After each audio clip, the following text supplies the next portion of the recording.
This work has been adapted from a section of my book, Illumination, Bringing Light to the Jewishness of the New Testament. The primary focus of Kabbalah is centered on spiritual development and the refinement of the soul. The language and metaphors are beautiful, they're creative and elaborate, and can often be found in alignment with the language that we see in the New Testament.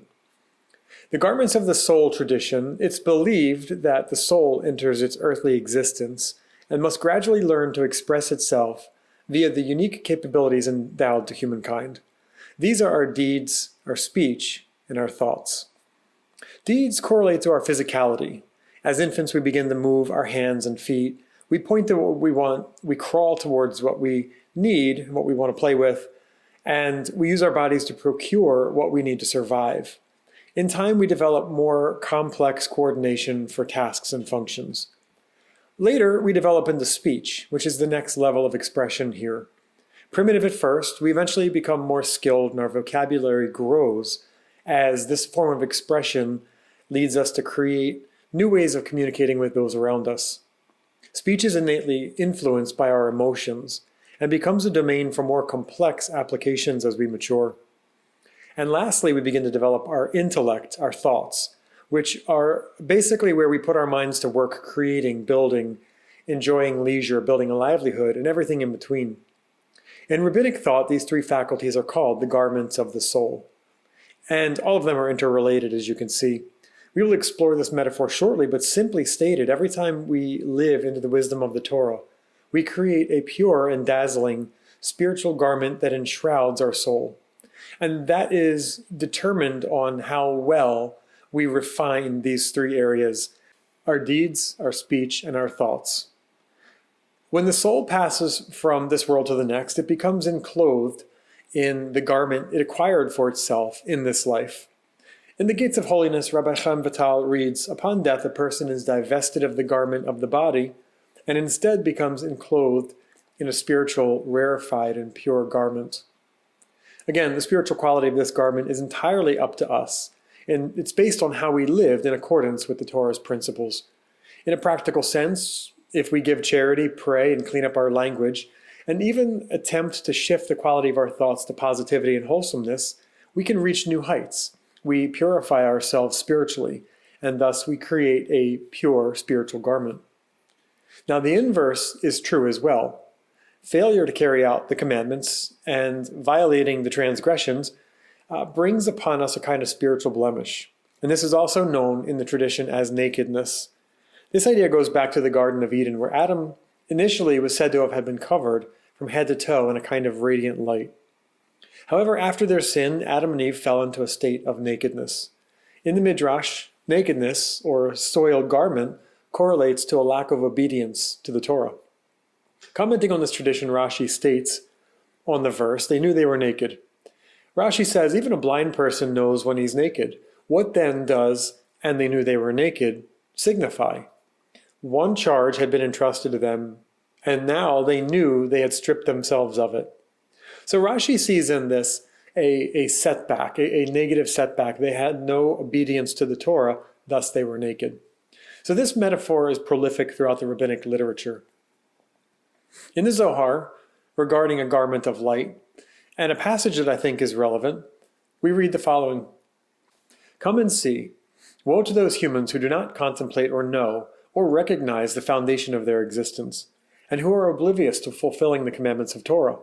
For we have learned certain commandments of Torah fashion garments of glory above, certain commandments of Torah fashion garments of glory below, and certain commands of Torah fashion garments of glory for this world. A person needs them all, and they are all woven from his actual days, as we have established." And that's Zohar 1, 226b.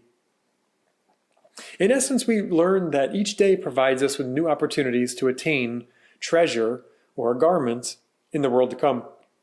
This actually echoes Jesus' famous passage in the Sermon on the Mount, storing up treasures in heaven. It's the idea that what we do here counts in the future. And in fact, the quality of our future is determined by the quality of our actions, our words, and our thoughts in this life. On the other hand, if we were to spend a significant amount of our lives in sin, we would have failed to attain a garment of glory for the soul to wear in the Messianic banquet, as the rabbis say.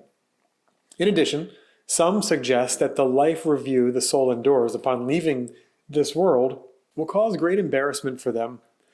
They will have realized they have not spent their time very wisely and wish that they had done so. This brings us into a famous parable in the Gospel of Matthew. I'll read the parable and then we'll go back through these metaphors. And this comes from Matthew 22, 1 through 14. And again, Jesus spoke to them in parables, saying, "The kingdom of heaven may be compared to a king who gave a wedding feast for his son, and sent his servants to call those who were invited to the wedding feast. But they did not come. The king was angry, and he sent his troops and destroyed those murderers and burned the city. Then he said to his servants, 'The wedding feast is ready, but those invited were not worthy. Go therefore to the main roads and invite to the wedding feast as many as you find.' And those servants went out into the roads and gathered all whom they found, both bad and good. So the wedding hall was filled with guests. But when the king came in and looked at the guests, he saw there was a man who had no wedding garment. And he said to him, 'Friend, how did you get in here without a wedding garment?' And he was speechless. Then the king said to the attendants, 'Bind him hand and foot, and cast him into the outer darkness, into that place where there will be weeping and gnashing of teeth. For many are called, but few are chosen.'"